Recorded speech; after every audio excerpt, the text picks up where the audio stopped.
Okay, I'm out here on my treadmill in my garage, pardon the messy garage background. But I thought I'd hop on so that I could just talk about working out in your 50s. So I do a lot of shop videos, but I also try to encourage women in midlife to stay active and healthy. And sorry about the light, it's the best I can do in the garage. If you can hear the cicadas, sorry about that too. But anyway, I walk outside and I also walk on my treadmill inside when I need to. But this way I can chat with y'all and tell you why walking is literally one of the best things you can do. It's really bad to be sedentary, okay? Walking can do so many things for you. I have a whole YouTube video on like the top 5 or 6 benefits of walking. So if you haven't checked it out yet, the link is in my profile. But ladies, this is zone 2 cardio. You don't have to go hard and heavy. You don't have to be doing extreme, high intensity interval workouts every day. Although I will tell you, I did many years of that. I'm a longtime fitness instructor here. I spent many years teaching high intensity classes. I still enjoy kickboxing. Nothing wrong with it. But for the average woman, that's not something she wants to do. So, get in a walk, get your heart rate to where you can talk kind of like I'm doing, but it's still a little bit of an effort. Like it shouldn't be so easy that you can talk as fast as you normally would to your best friend, or it shouldn't be so easy that you can sing a song while you're out there walking. Now, I am wearing a 12-pound weighted vest, so I just reduced my speed just a little so I could talk to y'all a little bit more. Yes, I wear this a lot because, again, with walking, you are managing your stress. You're getting in that zone 2 cardio, which is supposed to be the most effective for LB loss, okay? You are also, it's going to put you in a little bit of a better mood. It helps your mindset and your mood. It's going to help you sleep better. The studies are still out on bone density.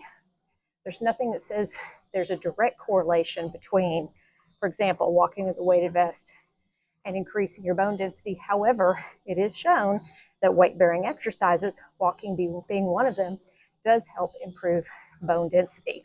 So it's also going to help you think more clearly. There's actually a direct correlation, and there are studies that show that regular walking can reduce your risk of some major diseases. One of them starts with an A, the other one starts with a D, okay? That puts a lot of people in an old folks home early, so y'all should be able to figure out what I'm talking about. There's a direct correlation between walking on a regular basis and dramatically reducing your chances of getting those. So it also helps control your blood sugar naturally by walking. So if you haven't added it to your routine, what are you waiting on? You don't have to have a treadmill, although if you can get one for your home, it's great because then no matter what the weather is, you could get in your walk. You can get out if you live in a safe neighborhood, walk around the neighborhood. You can go up to, if you can still find a mall here in Dallas, believe it or not, we still have a couple of indoor malls. I know, shocking, right? Most of them are outdoor. But you could walk with a friend, you can walk by yourself, you could march in place in front of the TV.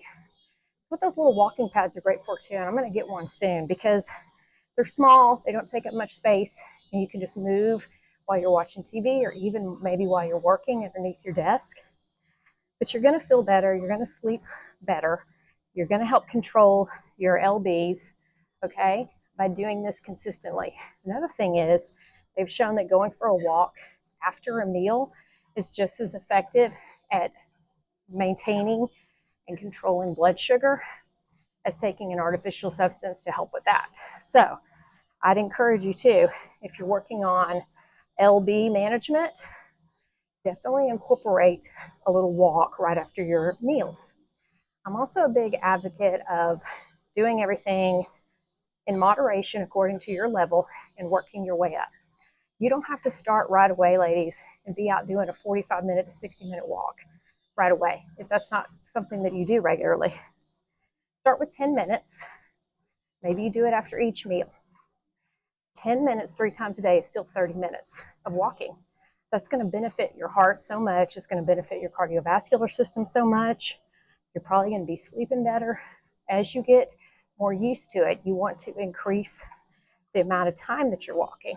So then you're going to go 15 minutes, 3 times a day. Then maybe you incorporate it into 2 and you go 20 minutes twice a day. And then maybe eventually you get to where you just love your evening walk or you love your morning walk.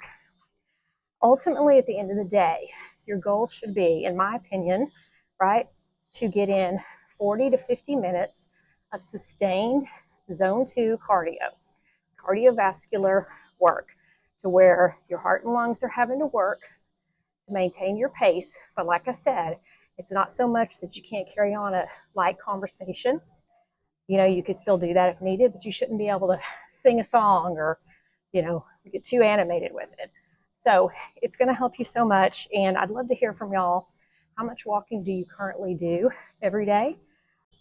But if you're able to, start walking, even if it's just in place, even if it's on a walking pad or a treadmill, and even better, bonus if it's outside, because you know what else you get outside?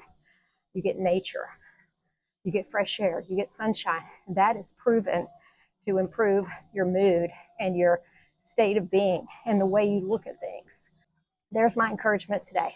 Get the walk in however you can. Don't get out and get that walk in before you go to bed.